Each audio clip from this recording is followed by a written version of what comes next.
2024년 8월 11일 주일 예배에 참여하신 모든 주의 사랑하는 성도들을 주 예수 그리스도의 이름으로 축복합니다. 2024년 1월부터 한 해 동안 공관복음을 통해 은혜 받고자 준비해 왔습니다. 하나님께서 인도하시는 대로 묵묵히 신앙 점검하며 매주 주님 주신 은혜로 살아내시기를 축원합니다. 오늘 말씀은 공관복음 32번째 마가복음 4장 3절로 9절 말씀입니다. 함께 합독할 본문은 마가복음 4장 3절로 4절까지만 읽어보도록 하겠습니다. 다 같이 합독하겠습니다. 마가복음 4장 3절로 4절입니다. 들으라, 씨를 뿌리는 자가 뿌리러 나가서 뿌릴새 더러는 길가에 떨어짐에 새들이 와서 먹어버렸고. 아멘. 한국교회는 그동안 이 비유를 우리 모두 좋은 땅, 옥토가 되자라는 의미로 풀이해 왔습니다. 그렇다면 이 비유는 씨 뿌리는 비유가 아니라 밭의 비유가 되어야 하겠죠. 나쁜 땅이 스스로 갈아엎어 좋은 밭이 될 수는 없을 것입니다. 밭은 농부가 기경하는 거죠. 하나님께서는 택한 백성, 곧 하나님 자녀들의 밭을 갈아엎어서 좋은 밭으로 만드신 후에 예수 생명의 씨를 뿌리십니다. 이 비유는 예수 그리스도의 씨가 우리 마음밭에 떨어져 결실하게 되는 하나님 나라의 비유인 것이죠. 그러므로 이 비유에서 예수 그리스도와 하나님 나라를 발견하지 못하고 우리 모두 옥토가 되자라는 율법적인 결론을 이끌어낸다면 이 비유를 전적으로 잘못 해석함으로 이를 받아들이는 기독교인들의 영향을 주어서 율법적인 한계를 벗어나지 못하는 결과를 초래할 것입니다. 씨 뿌리는 비유는 대표적인 하나님 나라의 비유입니다. 즉 하나님 나라의 씨가 밭에 뿌려져 어떻게 열매를 맺는가, 즉 천국운동의 결실이 어떻게 맺어지는가에 대한 비유이죠. 이런 비유에서 성경학자들은 씨 뿌리는 비유를 가장 자세히 다루고 있는 마태복음 13장을 하늘나라 장, 즉 킹덤 챕터라고 부르고 있습니다. 이 비유에서 씨는 말씀 되신 예수 그리스도, 밭은 말씀을 듣는 사람들의 심령 상태를, 열매는 하나님 나라의 성장과 결실을 의미하는 거죠. 좋은 땅은 택한 백성을 상징하는 것으로 보입니다. 하나님께서는 길가와 돌밭, 그리고 가시떨기와 좋은 땅, 모든 종류의 땅에 골고루 예수 십자가 복음의 씨를, 곧 예수 생명의 씨앗을 뿌리고 계시죠. 그러나 말씀을 듣고 받아 결실하는 것은 오직 택한 백성, 곧 좋은 땅뿐인 것입니다. 인간의 노력이나 공로가 설 자리는 전혀 없죠. 우리는 그저 밭일 뿐입니다. 밭에는 생명이 없습니다. 생명은 씨에 있는 거죠. 참고적으로 엄밀하게 따져보아서 씨는 예수 그리스도이십니다. 구약 성경에서 씨라고 하는 단어를 언제나 단수로 쓰였다는 것을 볼 수 있습니다. 바울 사도는 이런 문법적인 특징을 주목해서 그 씨는 곧 예수 그리스도를 가리킨다고 해석했죠. 구약 성경 두 구절을 좀 살펴볼까요? 창세기 3장 15절입니다. 내가 너로 여자와 원수가 되게 하고 내 후손도 여자의 후손과 원수가 되게 하리니 여자의 후손은 내 머리를 상하게 할 것이요 너는 그의 발꿈치를 상하게 할 것이니라 하시고. 자, 한 구절 더 봅니다. 창세기 15장 5절이죠. 그를 이끌고 밖으로 나가 이르시되 하늘을 우러러 뭇별을 셀 수 있나 보라. 또 그에게 이르시되 내 자손이 이와 같으리라. 아멘. 여기서 창세기 3장 5절 말씀의 후손, 3장 15절 말씀의 후손과 창세기 15장 5절의 자손이 바로 단수로 쓰인 씨라는 것인데요. 곧 예수 그리스도를 나타내고 있는 것입니다. 갈라디아서 3장 16절이죠. 이 약속들은 아브라함과 그 자손에게 말씀하신 것인데 여럿을 가리켜 그 자손들이라 하지 아니하시고 오직 한 사람을 가리켜 내 자손이라 하셨으니 곧 그리스도라. 그렇죠. 한 구절 더 본다면 야고보서 1장 18절 말씀입니다. 그가 그 피조물 중에 우리로 한 첫 열매가 되게 하시려고 자기의 뜻을 따라 진리의 말씀으로 우리를 낳으셨느니라. 아멘. 본문으로 돌아와서 씨 뿌리는 비유는 예수님의 비유 중에서 가장 중요한 열쇠와 같은 비유입니다. 예수님께서도 너희가 이 비유를 알지 못할진데 어떻게 모든 비유를 알겠느냐라고 말씀하셨죠. 예수님께서는 실상 이 비유를 가르치기 전에도 비유로 말씀하신 적이 있었죠. 마가복음 2장 19절로 22절입니다. 예수께서 그들에게 이르시되 혼인집 손님들이 신랑과 함께 있을 때 금식할 수 있느냐? 신랑과 함께 있을 동안에는 금식할 수 없느니라. 그러나 신랑을 빼앗길 날이 이르리니 그날에는 금식할 것이니라. 생배 조각을 낡은 옷에 붙이는 자가 없나니 만일 그렇게 하면 기운 새 것이 낡은 그것을 당기어 헤어짐이 더하게 되느니라. 새 포도주를 낡은 가죽 부대에 넣는 자가 없나니 만일 그렇게 하면 새 포도주가 부대를 터뜨려 포도주와 부대를 버리게 되리라. 오직 새 포도주는 새 부대에 넣느니라 하시니라. 아멘. 주께서는 이런 말씀을 모두 비유로 가르치셨습니다. 그러나 씨 뿌리는 비유는 주님께서 가르치신 비유 중에서 가장 본격적인 비유라고 할 수 있겠죠. 예수님께서 이 비유를 직접 설명하고 해석하셨기 때문입니다. 그러므로 이 비유는 비유 중에 비유인 거죠. 그렇다면 좋은 땅인 성도들이 해야 할 것은 무엇입니까? 오직 그 은혜에 감격하여 주께 감사하고 찬양하는 것입니다. 오늘 본문의 내용을 품고 있는 마태복음 13장을 보면 1절 말씀 가운데 그날이라는 단어로 시작하고 있죠. 이 배경을 보면 바알세불 논쟁과 친족들이 예수님을 미쳤다고 하며 붙들러 나왔던 소동들, 어머니 마리아와 동생들이 예수를 찾아 부르러 왔던 일 등등, 일련의 사건 직후에 예수님께서는 다시 바닷가에서 무리들을 가르치셨죠. 마태복음은 그날 예수님께서 무리를 가르치셨다고 그 시점을 정확하게 명시하고 있는 것입니다. 예수님께서는 더 이상 회당에서 가르치지 못하시고 바닷가에서 또는 들판에서 무리들을 가르치셨죠. 그럼에도 불구하고 너무 많은 사람들이 모여들자 예수님께서는 배에 올라 바다에 떠 앉으시고 사람들은 바다 곁 육지에서 예수님의 가르침을 들었습니다. 예수님의 비유는 한두 사람에게만 가르치신 것이 아니죠. 예수님께서는 큰 무리에게 복음을 가르치면서 비유로 말씀하셨습니다. 온 무리가 말씀을 들었지만 깨닫고 순종하는 자는 언제나 소수였죠. 예수님께서는 말씀을 깨닫고 행하는 자들만이 택한 백성 곧 하나님의 자녀라고 말씀하셨습니다. 이 비유 바로 앞 구절에서 예수님께서는 이렇게 말씀하셨죠. 마태복음 12장 46절로 50절입니다. 예수께서 이 무리에게 말씀하실 때 그의 어머니와 동생들이 예수께 말하려고 밖에 섰더니 한 사람이 예수께 여짜오되 보소서 당신의 어머니와 동생들이 당신께 말하려고 밖에 서 있나이다 하니 말하던 사람에게 대답하여 이르시되 누가 내 어머니이며 내 동생들이냐 하시고 손을 내밀어 제자들을 가리켜 이르시되 나의 어머니와 나의 동생들을 보라. 누구든지 하늘에 계신 내 아버지의 뜻대로 하는 자가 내 형제요 자매요 어머니이니라 하시더라. 아멘. 오늘 본문 말씀을 담고 있는 마태복음 13장 18절 말씀 가운데 그런즉 씨 뿌리는 비유를 들으라 말씀하고 있죠.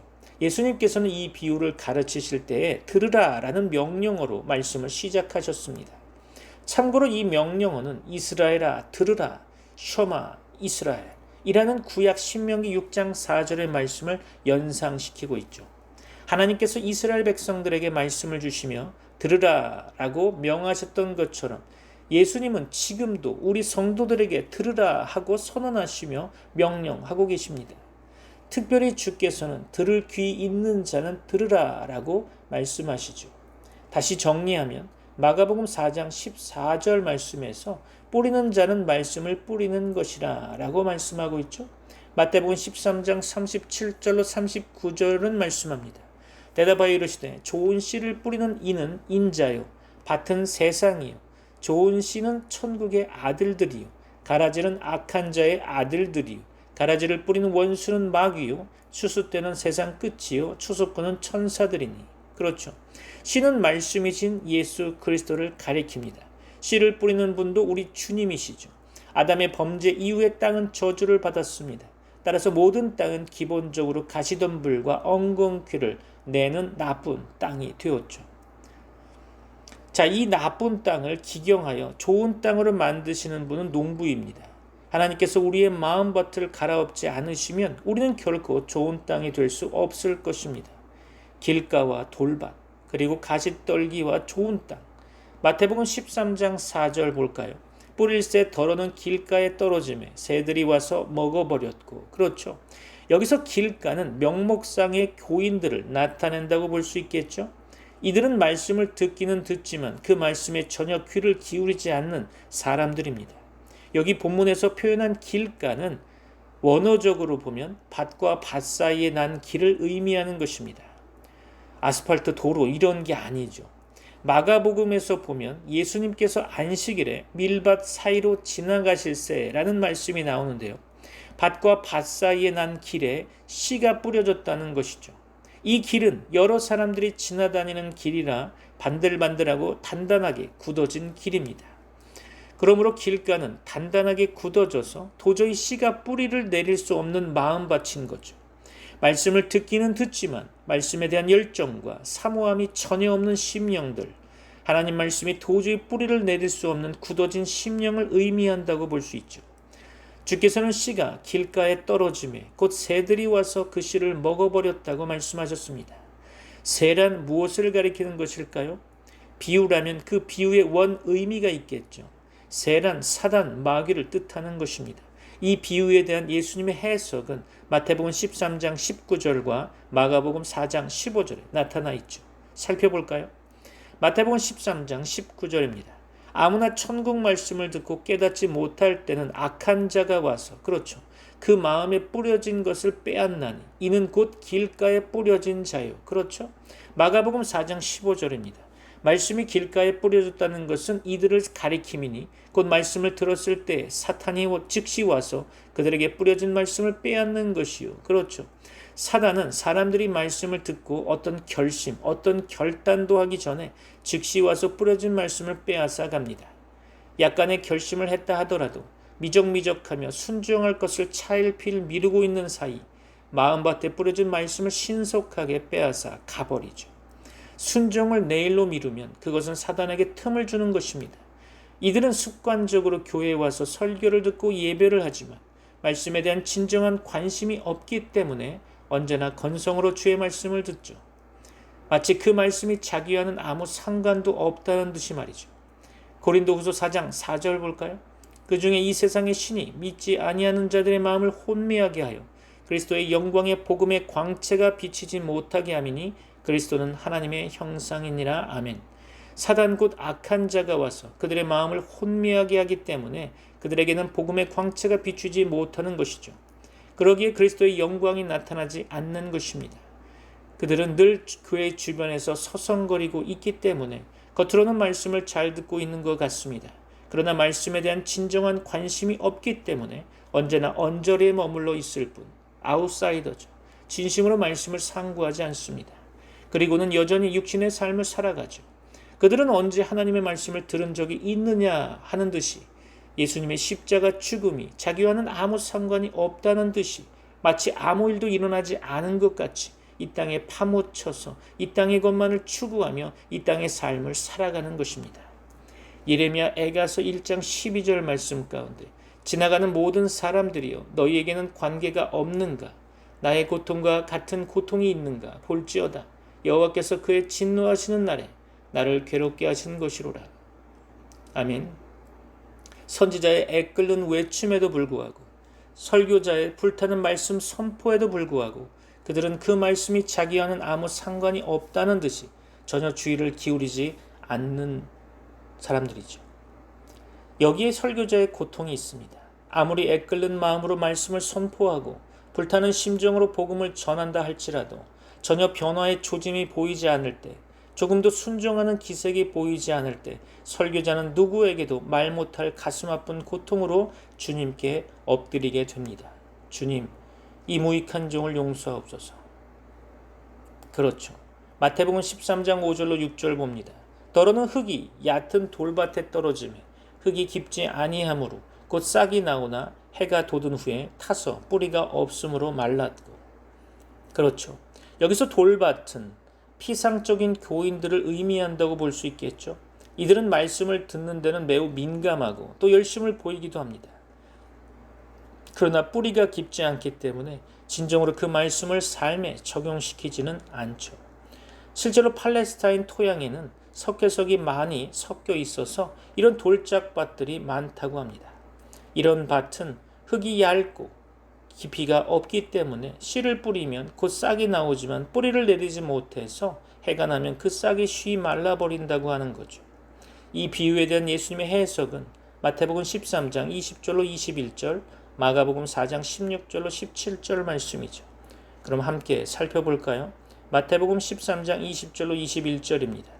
돌밭에 뿌려졌다는 것은 말씀을 듣고 즉시 기쁨으로 받되 그 속에 뿌리가 없어 잠시 견디다가 말씀으로 말미암아 환난이나 박해가 일어날 때에는 곧 넘어지는 자요. 그렇죠. 마가복음 4장 16절로 17절 봅니다. 또 이와 같이 돌밭에 뿌려졌다는 것은 이들을 가리킴이니 곧 말씀을 들을 때에 즉시 기쁨으로 받으나 그 속에 뿌리가 없어 잠깐 견디다가 말씀으로 인하여 환난이나 박해가 일어나는 때에는 곧 넘어지는 자요. 그렇죠. 이들은 말씀을 들을 때 기쁨으로 받습니다. 이들에게는 말씀을 들을 때 정적인 반응, 감정적인 격동이 있죠. 때로는 울기도 하고 감격하기도 하면서 자기가 받은 은혜를 고백하고 간증을 하기도 합니다. 그러나 그 속에 뿌리가 없기 때문에 환난이나 핍박이 오면 견디지 못하고 어느새 사라져버리죠.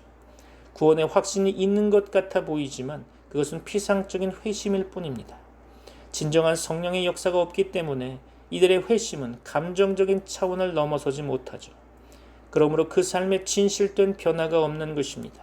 그들은 자기도 스스로 속고 있는 것이죠. 이런 사람들은 위험이 닥치면 견뎌내지 못합니다.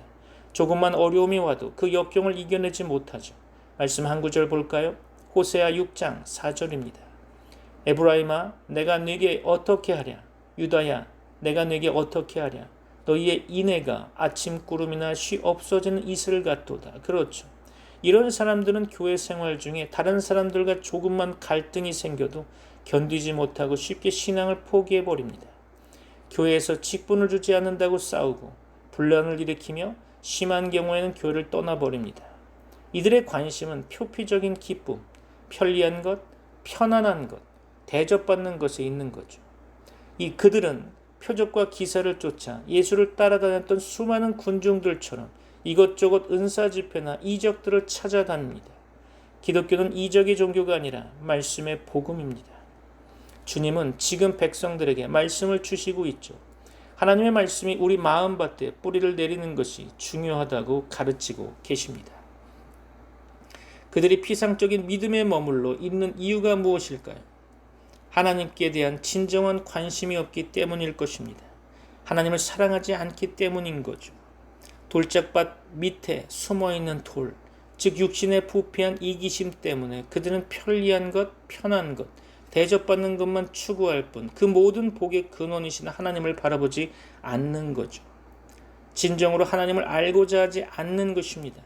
때로 하나님께서는 역경과 환난을 통해서 우리에게 인내를 배우게 하십니다.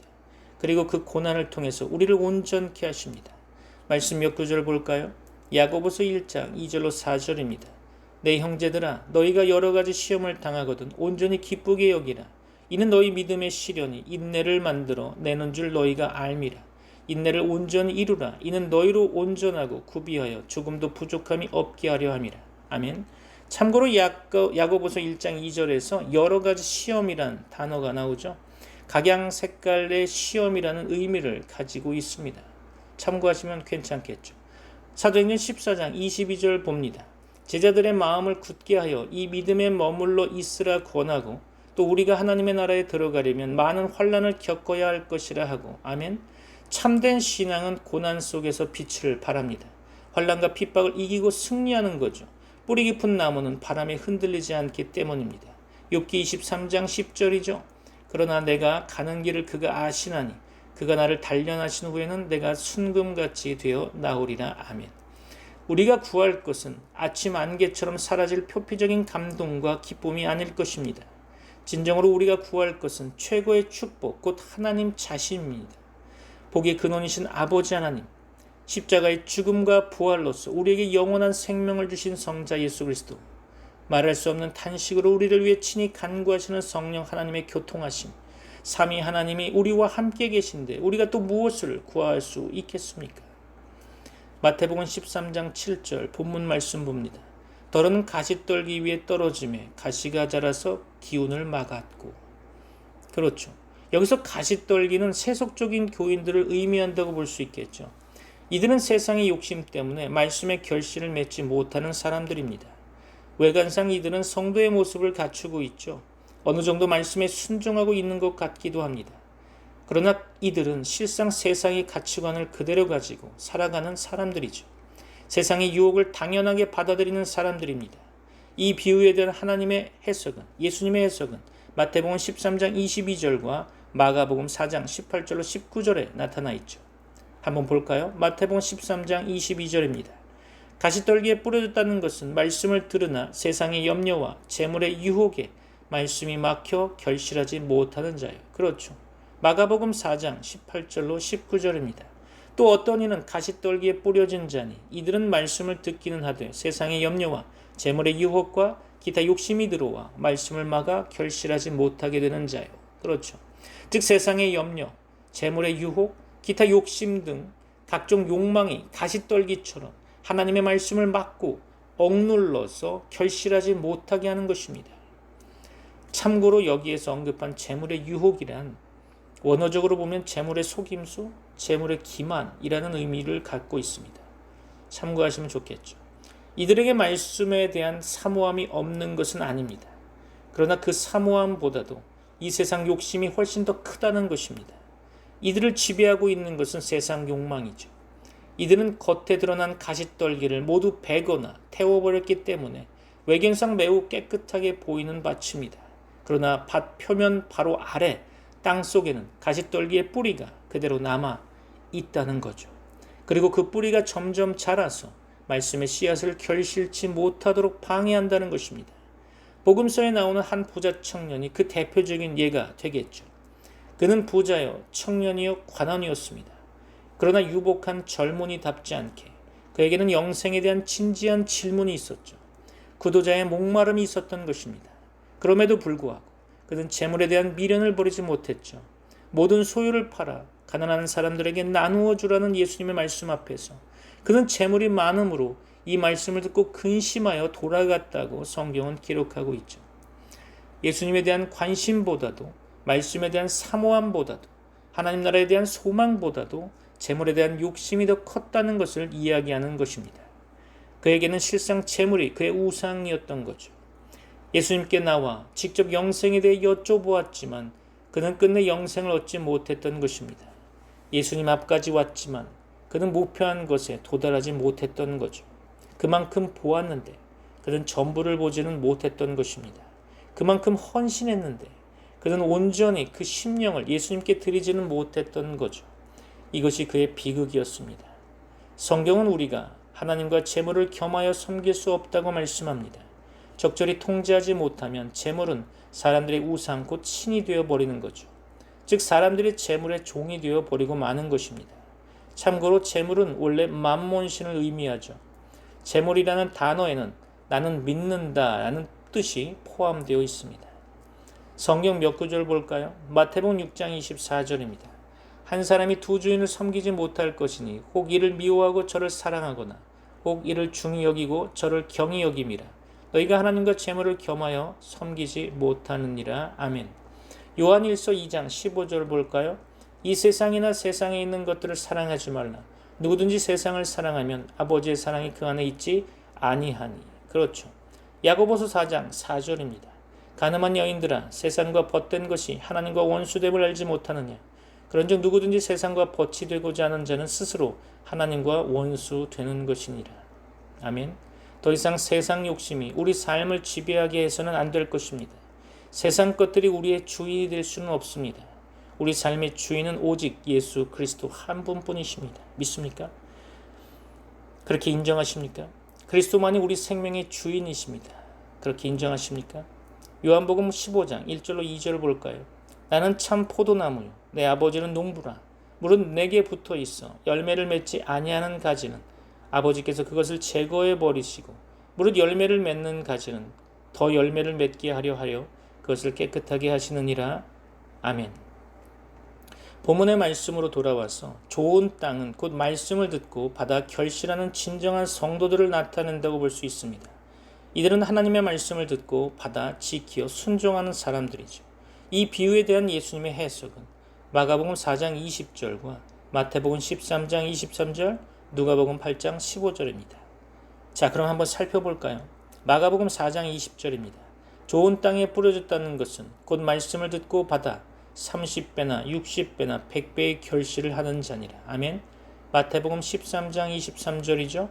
좋은 땅에 뿌려졌다는 것은 말씀을 듣고 깨닫는 자니 결실하여 어떤 것은 100배, 어떤 것은 60배, 어떤 것은 30배가 되느니라 하시더라. 아멘.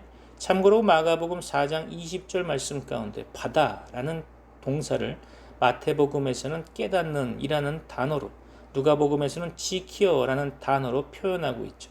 참고하시면 좋겠습니다. 여하간 좋은 땅 성도들은 하나님의 말씀을 듣고 깨달아 지켜서 열매를 맺게 되는 거죠. 주의 말씀이 뿌려지면 곧 마음이 깨지고 녹아지는 부드러운 밭, 말씀이 마음 깊은 곳에 뿌리를 내리고 결실하는 밭, 열매 맺기에 합당하도록 깨끗하게 다듬어 갈아 엎어진 밭, 그런 밭이 좋은 땅, 곧 진정한 성도들입니다. 이들의 특징은 하나님의 말씀을 들을 때마다 마음밭이 기경되고 갈아 엎어진다는 거죠. 그러므로 이들은 주의 말씀 아래 자기를 쳐서 복종시킵니다.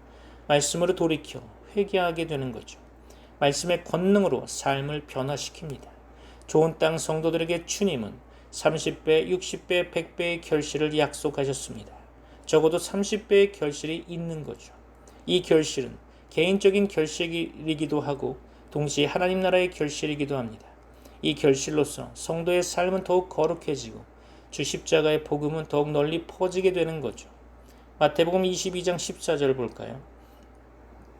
청함을 받은 자는 많되 택함을 입은 자는 적으니라. 아멘. 참고적으로 적으니라 라는 단어는 원어적으로 보면 거의 없다라는 의미의 표현이죠. 예수님께서 큰 무리에게 가르치셨습니다. 예수님께서는 비유로 백성들을 가르치셨죠. 왜 주께서는 하나님 나라의 복음을 비유로 말씀하셨을까요? 마태복음 13장 10절로 15절입니다. 제자들이 예수께 나와 이르되 어찌하여 그들에게 비유로 말씀하시나이까? 대답하여 이르시되 천국의 비밀을 아는 것이 너희에게는 허락되었으나 그들에게는 아니 되었나니 무릇 있는 자는 받아 넉넉하게 되되 없는 자는 그 있는 것도 빼앗기리라. 그러므로 내가 그들에게 비유로 말하는 것은 그들이 보아도 보지 못하며 들어도 듣지 못하며 깨닫지 못함이니라. 이사야의 예언이 그들에게 이루어졌으니 일렀으되 너희가 듣기는 들어도 깨닫지 못할 것이요 보기는 보아도 알지 못하리라. 이 백성들의 마음이 완악하여져서 그 귀는 듣기에 둔하고 눈은 감았으니 이는 눈으로 보고 귀로 듣고 마음으로 깨달아 돌이켜 내게 고침을 받을까 두려워함이라 하였느니라. 아멘. 자, 마가복음 4장 11절로 12절을 볼까요? 이르시되 하나님 나라의 비밀을 너희에게는 주었으나 외인에게는 모든 것을 비유로 하나니 이는 그들로 보기는 보아도 알지 못하며 듣기는 들어도 깨닫지 못하게 하여 돌이켜 죄 사함을 얻지 못하게 하려 함이라 하시고. 그렇죠. 이사야 6장 9절로 10절입니다. 여호와께서 이르시되 가서 이 백성에게 이르기를 너희가 듣기는 들어도 깨닫지 못할 것이요 보기는 보아도 알지 못하리라 하여 이 백성의 마음을 둔하게 하며 그들의 귀가 막히고 그들의 눈이 감기게 하라. 염려하건대 그들이 눈으로 보고 귀로 듣고 마음으로 깨닫고 다시 돌아와 고침을 받을까 하노라 하시기로. 아멘. 악의적으로 주를 거부하고 적대시하며 모독하던 사람들에게는 하나님 나라의 비밀을 감추시고 오직 주께 순종하여 말씀을 듣고 지키어 행하는 사람들에게는 보이시기 위해서 예수님께서는 비유로 말씀하신 것입니다. 말씀을 통해서 확인하셨죠. 큰 무리가 주의 말씀을 들었지만 그 말씀을 깨달은 자는 극히 소수였다는 거죠. 이 비유의 말씀을 깨달은 자가 좋은 땅 곧 진정한 성도들입니다. 성경은 청함을 받은 자는 많되 택함을 입은 자는 적다고 말씀하셨죠. 오늘날에도 큰 무리가 주의 말씀을 듣지만 그 말씀을 깨닫는 자는 극히 소수일 것입니다. 그들이 바로 좋은 땅 곧 택한 백성들인 거죠. 마태복음 13장에서 씨 뿌리는 비유에 연이어 기록된 비유가 알곡과 가라지의 비유 혹은 밀과 독보리의 비유입니다. 마태복음 13장 30절 봅니다. 둘 다 추수 때까지 함께 자라게 두라. 추수 때에 내가 추수꾼들에게 말하기를 가라지는 먼저 거두어 불사르게 단으로 묶고 곡식은 모아 내 곡간에 넣으라 하리라. 아멘. 하나님께서는 왜 가라지를 허용하셨을까요? 하나님께서는 성도의 거룩 훈련을 위해 마지막 심판날까지 가라지를 허용하십니다. 마태복음 13장 39절로 40절을 봅니다.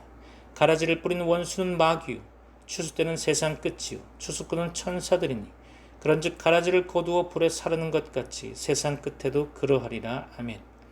택한 백성, 좋은 땅 성도들은 예수님의 열매를 맺게 됩니다.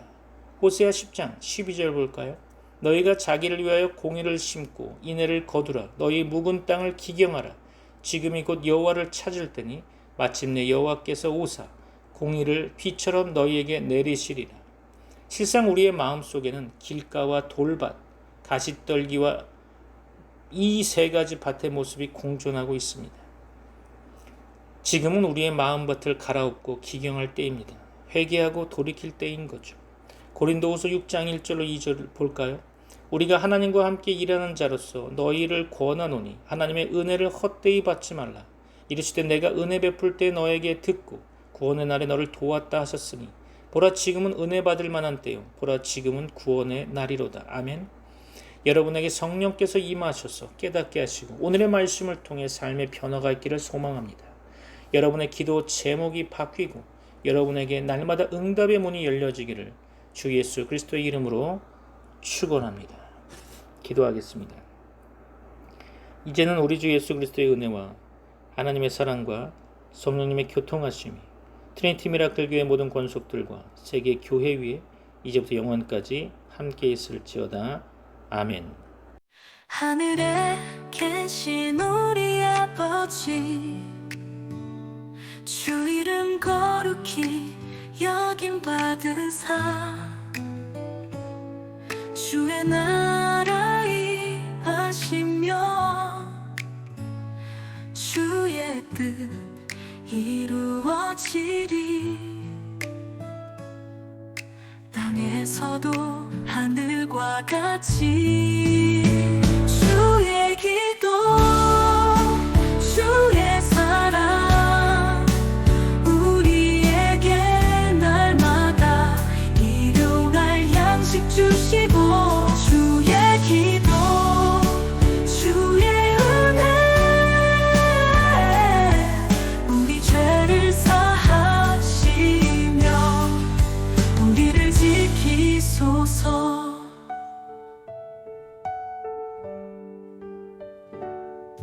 우리를 시험 들게 마시고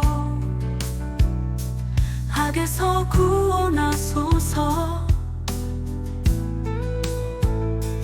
나라와 권세와 영광이 영원 영원히 아버지의 것.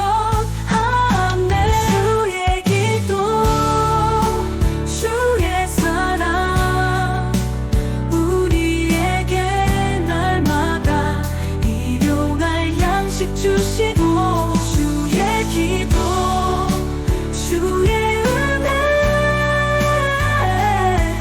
우리 죄를 사하시며 우리를 지키소서.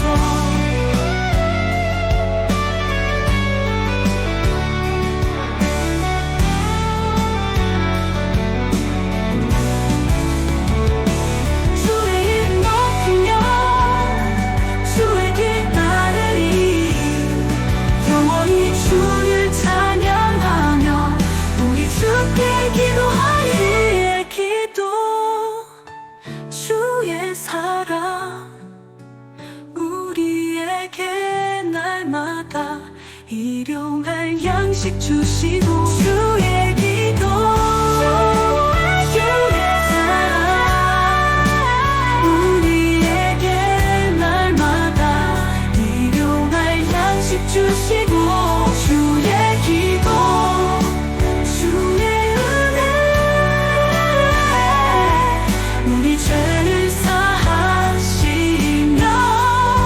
우리를 지키소서. 우리 죄 사하시며 우리를 지키소서. 아멘, 아멘, 아멘.